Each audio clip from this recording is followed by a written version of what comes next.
Nietzsche said, "Can one live it? All truths are bloody truths to me." And that's one of the things I really like about reading the existentialists too. It's not, there's no abstract disembodiment in their philosophy. You see that the people who are writing as existentialists are committed to what they say. They want to enact what they say in the world. It's romantic because it does involve emotions and motivation.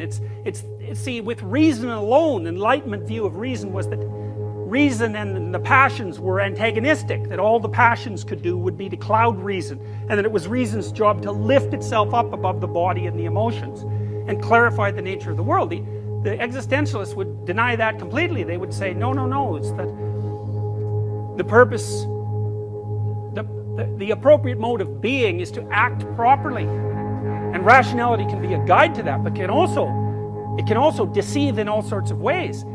The passions inform you.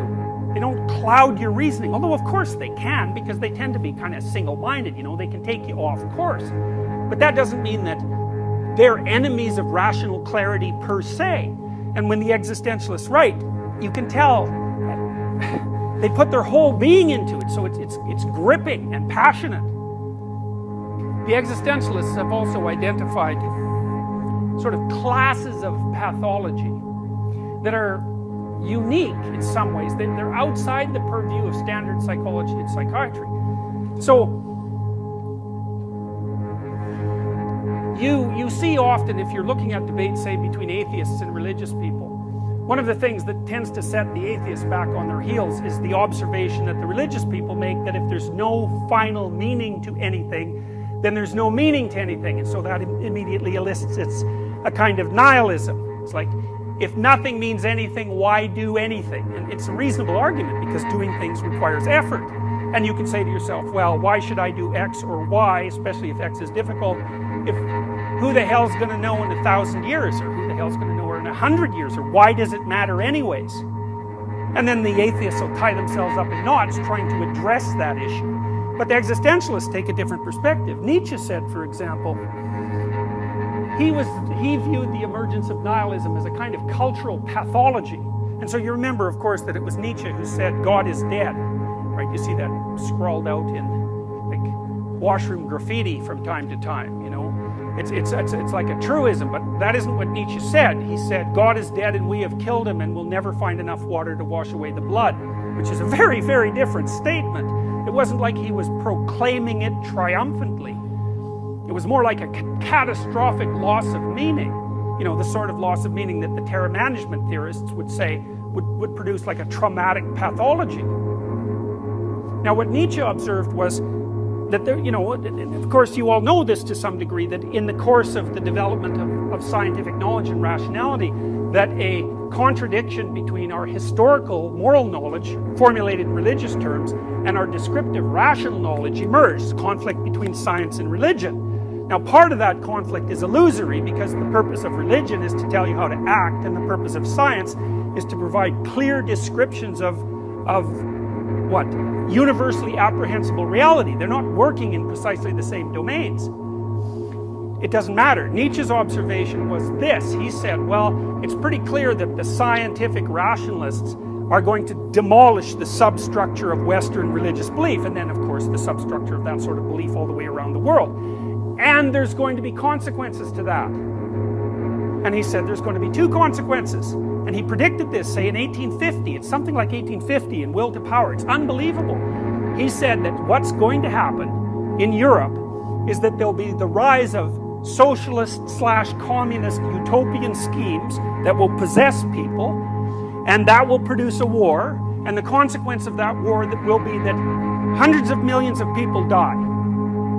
And he predicted that like 80 years before it happened. Well, maybe less if you think of the Russian Revolution as a precursor of that, which Dostoevsky would have certainly viewed it as a precursor of that.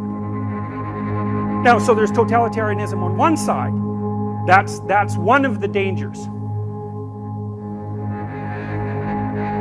Another danger is nihilism, and the nihilism emerges because you shatter the meaning structure within which action is conceptualized.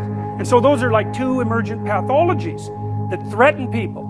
Now, if you talk to someone who's nihilistic, and rationalists are almost always nihilistic, especially if they're depressed, they'll say things like I already told you, what difference does it make anyways? Now, Dostoevsky played out those themes, for example, in a very, very powerful way in a number of his books. So, The Possessed, for example.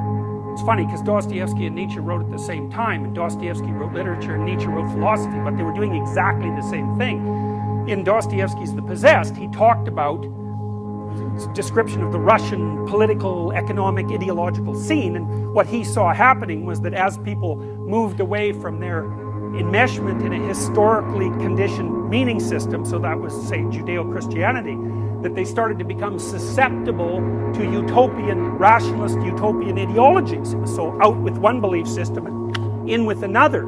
And the other was more dangerous because, like, the religious system sort of emerged from the bottom up, and they were weird and mythical and difficult to understand from a rationalist perspective, whereas the utopian schemes were rational constructions, ideologies, very narrow, and they're just imposed on people. So, for example, the communists would say, from each according to his ability, to each according to his need, which sounds wonderful, but if you put it into practice, it's like it's instantly genocidal. So Nietzsche said, well, as the modern world suffers through the contradiction between scientific rationality and ritual religion, historically conditioned, the consequence of that is going to be that two pathologies will emerge. One is reliance on totalitarianism. And so I would say, to the degree that any of you are ideological, then you've succumbed to the one pole of post-religious pathology. And all you've done is replace adherence to one set of beliefs, even though religious beliefs are not precisely beliefs, with another that's rationally constructed and incredibly dangerous. He said, well, if it isn't going to be totalitarianism, it's going to be nihilism. But the thing that's so interesting about the existentialists is they make a forthright claim that regardless of whether or not the fact that people will turn to those alternatives is can be rationalized. It makes sense that it would happen. It's still pathological. It's like an a priori statement. So I could say, well, let's say you're nihilistic. You know, you have a lot of doubt about life's meaning and purpose, and it's like it's eating at you. It's a disease of the soul. And you come to me and you tell me 30 logical reasons why what you say has to be true. And I would say, those are excellent logical reasons, and you're making a very powerful argument. But it doesn't matter. It's irrelevant. The fact that you're nihilistic means that you're infected with a pathology. And whether or not you can justify it rationally is completely irrelevant. All it means is that your rational mind is capable of spinning off a sequence of logical tricks. And the ultimate truth is, it's undermining your ability to live. And so it's wrong. Why is it wrong? I don't care why it's wrong. It's not relevant why it's wrong. What's relevant is you can't live like that. And that's an existential claim. Because the existentialists are interested in a different kind of truth. They would say that a truth you cannot live is not true.